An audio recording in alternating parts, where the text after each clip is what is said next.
গঙ্গোপাধ্যায় প্রাক্তন বিচারপতি, তাকে অনুরোধ করব এখনও সময় আছে। আপনি আচমকা বিজেপিতে যাওয়াটা আপনার ভুল সিদ্ধান্ত। এখনও সময় আছে, কারুর কথায় প্ররোচিত না হয়ে আপনি জানিয়ে দিন আপনি দাঁড়াবেন না। কারণ তমলুক লোকসভা কেন্দ্রে দেবাংশু ভট্টাচার্যের কাছে আপনি নিশ্চিতভাবে পরাজিত হতে চলেছেন।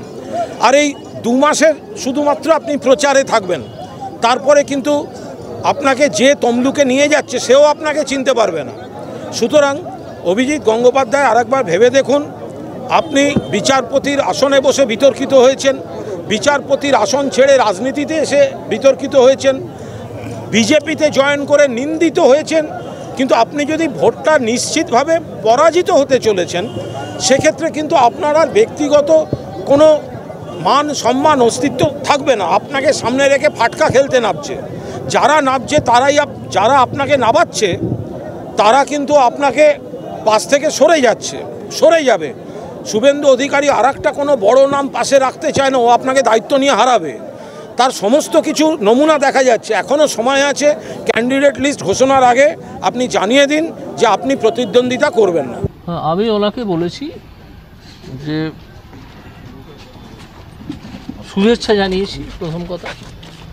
প্রথমে শুভেচ্ছা জানিয়েছি, তারপর বলেছি যে আপনার উপদেশ বা পরামর্শের জন্য ধন্যবাদ, তারপর বলেছি ভালো থাকবেন। সেই ছাড়া আর কিছু বলিনি, আর কিছু বলার আমার প্রয়োজনও নেই। ঠিক আছে, নমস্কার। স্যার বলছি, সোশ্যাল মিডিয়ায় একটা সমাজ মাধ্যমে আপনার একটা ভিডিও ভাইরাল হয়েছে। কি ভিডিও?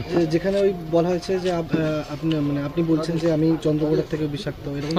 হ্যাঁ বলেছি তো, হ্যাঁ আমি বলেছি যে মমতা বন্দ্যোপাধ্যায় আমাকে উদ্দেশ্য করে বলেছিলেন যে আগে ছিল কেউটে, এখন হয়েছে গোখরো।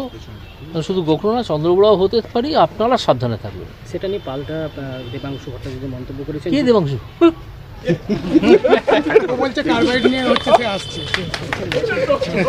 Thank you sir.